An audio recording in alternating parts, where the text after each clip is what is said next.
जय माता दी दोस्तों। आज मैं चौथे दिन की कथा सुनाने जा रही हूँ दशा माता की। पुराने समय में कहीं एक राजा था। उसकी रानी बड़ी ही सुकुमारी थी। वह फूलों की सेज पर सोया करती थी। एक दिन फूलों की सेज में एक कच्ची कली बिछ गई, जिससे रानी को नींद नहीं आई। राजा ने पूछा, प्रिय, आज तुमको नींद क्यों नहीं आई? तो रानी बोली कि आज सेज में एक कच्ची कली रह गई है, वही मेरे शरीर को गढ़ती है, इसी से नींद नहीं आती। उसी समय दीपक हंसा। यह देखकर राजा ने उस दीपक से प्रार्थना की, हे दीपक देव, कहो आप क्यों हंसे? कृपा कर इसका भेद बताइए। उस ज्योति स्वरूप ने उत्तर दिया कि अभी तो रानी कच्ची कली के कारण ठसकती है, कल सवेरा होते ही जब सिर पर बोझा ढोवेगी तब क्या होगा? राजा ने पूछा कि क्या मेरे देखते मेरे जीते जी ऐसा हो सकता है? तब दीपक ने उत्तर दिया, हाँ, तुम्हारे जीते जी संभव है। उसकी ऐसी भविष्यवाणी सुनकर राजा ने अपने मन में कहा कि देववाणी असत्य नहीं हो सकती। रानी को अवश्य बोझा ढोना पड़ेगा, परंतु यह हो सकता है कि यदि मैं इसके जीते जी समुद्र में बहा दूं तो संभव है कि यह बोझा ढोने से बच जावे, क्योंकि जब समुद्र में वह डूब जाएगी तब बोझा कौन ढोवेगा? राजा ने उसी समय रानी से कहा, चलो हम तुमको तुम्हारे पीहर भेज आएं, कुछ दिन तुम वहीं रहना। रानी पीहर जाने को तैयार हो गई। उसने राजा की आज्ञा अनुसार बहुमूल्य आभूषणों से अपने को संवार कर तैयार किया। तब राजा ने उसे संदूक में बिठाकर नदी में बहा दिया। वह नदी समुद्र में ऐसी जगह जाकर मिलती थी जहाँ उस राजा के बहनोई का राज्य था। समुद्र में मोती सी सीपें निकाले जाने का वहाँ के राजा का ठेका था। यह संदूक बहता हुआ जब वहाँ पहुँचा, तब उस राजा ने मल्लाहों को आदेश देकर संदूक को पानी से बाहर निकलवाया और उसे अपने महल में भेजकर आज्ञा दी कि इसे मेरे सोने के कमरे में रख दिया जाए। राजा के शयनागार में संदूक पहुंचते ही उसकी रानी ने सुना कि राजा ने उसे समुद्र में पाया है। तब वह फौरन उस संदूक को देखने के लिए गई। उस समय पहरेदार वहां के से हट गया था। रानी ने कौतूहलवश संदूक खोला।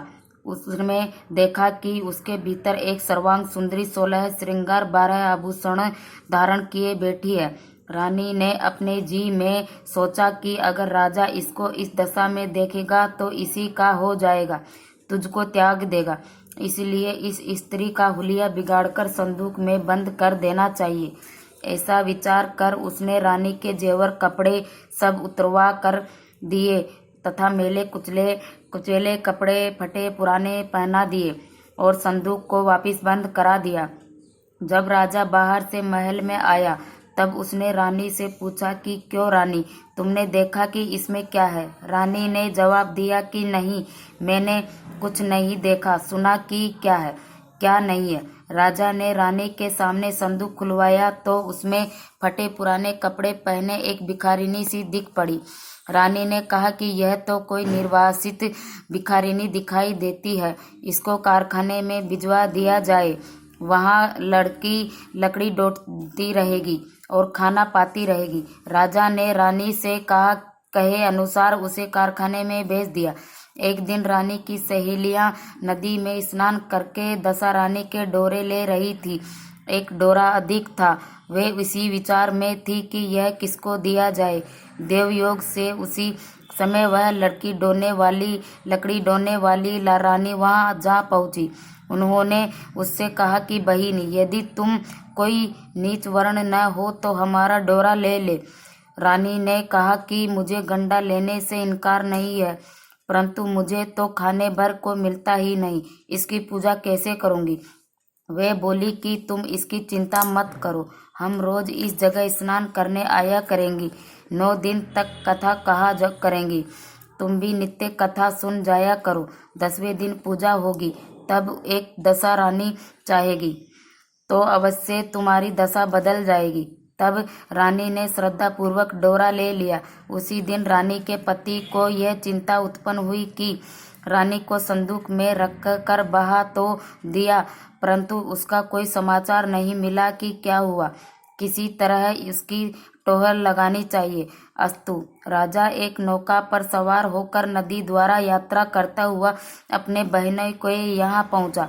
संध्या को ब्याड़ू करने जब वह लेटने लगा तब बहन से बोला कि मेरे हाथ पैरों में बहुत दर्द है, किसी दबाने वाले को बुला दो। तब उस रानी ने लकड़ी ढोने वाली भिखारिन को बुला कर हुक्म दिया कि आज की रात तू मेरे भाई के पैर दबा दे। वह बड़े संकोच में पड़ गई। अपने जी में अनेक संकल्प विकल्प करती थी कि पुरुष पर शरीर छुआ तो कैसे छुए। इधर रानी बराबर अपनी बात पर दबाव दे रही थी, इसलिए लाचार होकर उसे स्वीकार करना पड़ा। राजा के पैर दबाते दबाते रानी को उसके पांव का पदम देख पड़ा। रानी चुपचाप रोने लगी और उसके आंसू राजा के पैरों पर टपक पड़े। तब उसने पूछा कि क्यों री दासी, तू क्यों रोती है? तू अपना भेद मुझे बता, मेरे कारण तुझे किसी प्रकार की हानि न पहुंचेगी। तब वह बोली कि जैसा पदम आपके पैर में है वैसा ही मेरे पति के पैर में था। पहले दिनों की याद आने से मुझे रुलाई आ गई है। तब राजा बोला कि मैं समझ गया, अब तुम मेरे पैर मत दबाओ, आराम से सो। जो तुम्हारे भाग्य में लिखा था वह तुमको भोगना ही पड़ा। मैंने उसको टालने के लिए जो उपाय रचा था उसका उल्टा नतीजा हुआ। तुमको मेरे जीते जी लकड़ी ढोनी ही पड़ी। राजा ने अपनी धोती उतारकर रानी को दे दी। रानी एक कोने में पड़कर सो गई। सवेरा हुआ, बहुत दिन चढ़ गया, परंतु अतिथि राजा सोकर नहीं उठा, न पैर दबाने वाली दासी बाहर निकली। तब उसकी बहन को चिंता हुई। थोड़ी देर बाद दासी बाहर निकल आई और कारखाने में काम करने चली गई।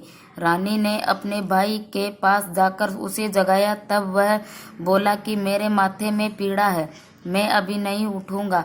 उस समय मेरा जी इसलिए बहुत व्याकुल हो रहा था, मुझे अधिक मत सताओ। रानी ने पूछा कि आखिर बात क्या है, कुछ कहो भी। राजा ने कहा कि बड़ी लज्जा की बात है, मैंने तुम्हारी बावज को जानबूझकर तुम्हारे पास इसलिए भेजा था कि यहाँ इसे आराम से रखा जाएगा, परंतु तुम उसे मजदूरों के साथ लकड़ी डुलवाती हो क्या, इसलिए मैंने उसे तुम्हारे पास भेजा था। तब बहन बहुत लाचार होकर बोली कि भैया, यह तो एक संदूक में बंद हुई नदी में बहती हुई आई थी, हमें क्या पता था कि यह मेरी बावज ही है।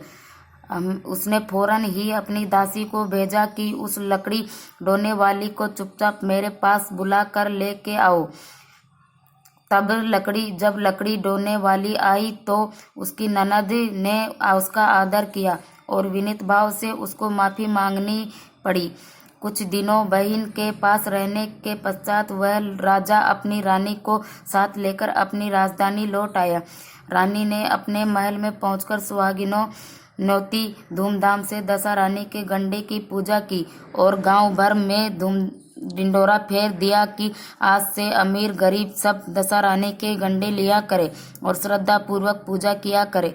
जिस प्रकार दशा रानी ने सुकुमारी की दशा के दिन फेरे, वैसे ही वह अपने सब भक्तों के दिन फेरे। श्रोता वक्ता सभी का कल्याण हो।